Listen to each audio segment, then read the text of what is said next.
আপনার আম্মার কি প্রবলেম হয়েছিল? আমার কোলন ক্যান্সার হয়েছিল। খাওয়া দাওয়া করতে পারতো না, পেটে জ্বালাপোড়া করতো, এবারে নাকে দেখে দুর্বল, বিছানা পড়ে গেছে। অপারেশনের পরে আরো অবস্থা খারাপ হইল। পরে আমরা বাড়ি চাইতে করছি, আইসা ওই যে ফেসবুকে আপনার অ্যাড দেখছি, অ্যাড দেখে পরে আমি ওই হোয়াটসঅ্যাপে যোগাযোগ করলে পরে মোটামুটি মানে মাসখানেক ওষুধ খাওয়ার পরেই অনেকটা রেজাল্ট পাওয়া গেছে এবং এখন ভালোই বলতে গেলে। আসসালামু আলাইকুম ওয়া রাহমাতুল্লাহি ওয়া বারাকাতুহু। সম্মানিত দেশবাসী, আমি cancer specialist doctor S M Sarwar. বিশেষ করে আজকে একজন ক্যান্সার রোগীর সাথে আমরা সাক্ষাৎ করব, যিনি একেবারেই মরণাপন্ন অবস্থায় ছিলেন। রোগীর ছেলের সাথে কথা বলছি। আপনার নাম? মোহাম্মদ জাহাঙ্গীর আলম। মোহাম্মদ জাহাঙ্গীর আলম। আপনার পিতার নাম? মোহাম্মদ আব্দুল খালেক। মোহাম্মদ আব্দুল খালেক। আপনার মায়ের নাম? আমার নাম রাবিয়া। রাবিয়া খাতুন। রোগী আপনার কি হয়? আমার আম্মা। আপনার আম্মা। আপনাদের গ্রামের বাড়ি কোথায়? গ্রামের বাড়ি পৌরসভা 3 নম্বর। পৌরসভা 3 নম্বর। পৌরসভার নাম কি? বালুকা পৌরসভা। বালুকা পৌরসভা। Post office? Post office Baluka. থানা? থানা বালি। জেলা হলো ময়মনসিংহ। ময়মনসিংহ। আপনার আম্মার কি প্রবলেম হয়েছিল? আমার কোলন ক্যান্সার হয়েছিল। খাওয়া দাওয়া করতে পারতো না, পেটে জ্বালাপোড়া করতো, এবারে নাকে দেখে দুর্বল, বিছানা পড়ে গেছে। 2-3 জনের বেড়া চলাফেরা করার লাগে। পরে সকালে নিয়ে গেছি ময়মনসিংহ মেডিকেলে। ওইখানে ওরা টেস্ট করে বলতেছে যে, পরে রিপোর্ট দেখে বলছে যে কোলন ক্যান্সার। আপনার যখন একেবারে বিছানায় পড়ে গেছে, যখন ডাক্তার কাছে নিয়ে যাওয়ার পরে ডাক্তার টেস্ট করে বলতেছে আপনি কোলন ক্যান্সার। তারপরে পায়খানা কি ক্লিয়ার হইতো? না, পায়খানা ক্লিয়ার। ক্লিয়ার হয়। তারপর ডাক্তারে কি করলেন? তারপরে বলছে যে অপারেশন করা লাগবে। অপারেশন করলে রোগী মানে বাঁচতেও পারে, মারাও যেতে পারে, এটা গ্যারান্টি।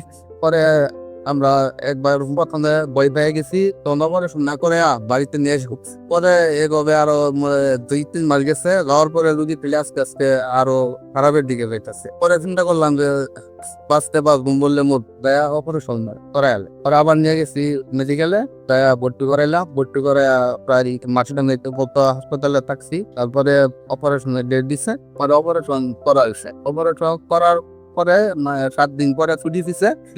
বাড়িতে আসছি।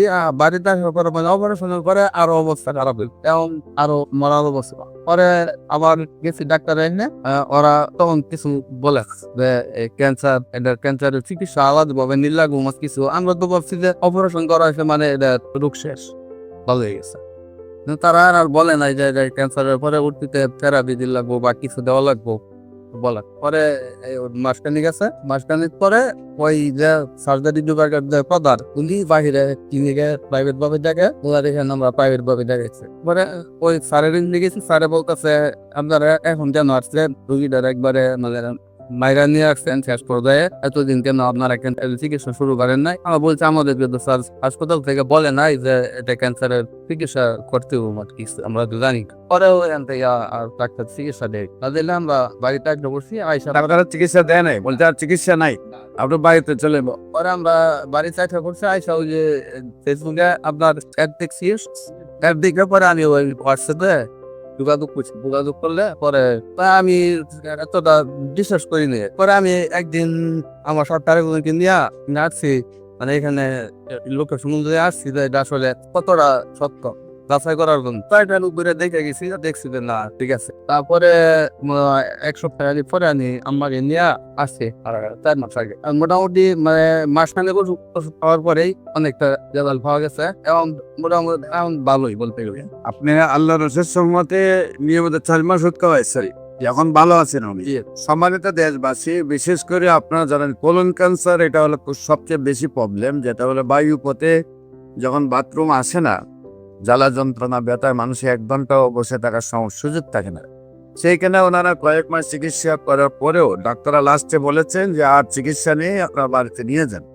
রোগী একেবারে বিছানায় পড়া অবস্থায় আমার শরণাপন্ন হন এবং আল্লাহর রসের সহমতে এখন 4 মাস চিকিৎসা হয়েছে, সুন্দরভাবে সুস্থ হয়েছে। বিশেষ করে আপনাদেরকে বলবো, আপনারা প্রায় আজ থেকে 20 বছর আগে যে সব রোগীগুলো সুস্থ হয়েছে তাও আমাদের প্রমাণ রয়েছে। আপনারা যে কোনো সময় যারা মনে করেন যে ক্যান্সার ভালো না, সেই সকল ডাক্তারদেরকে, বিশেষ করে সরকারি রেজিস্টার্ড ডাক্তার যারা আছেন তাদেরকে বলবো আসুন আমাদের সহযোদ্ধা হিসেবে, আমরা আপনাদেরকে সহযোদ্ধা হিসেবে নিয়ে কাজ করতে চাই।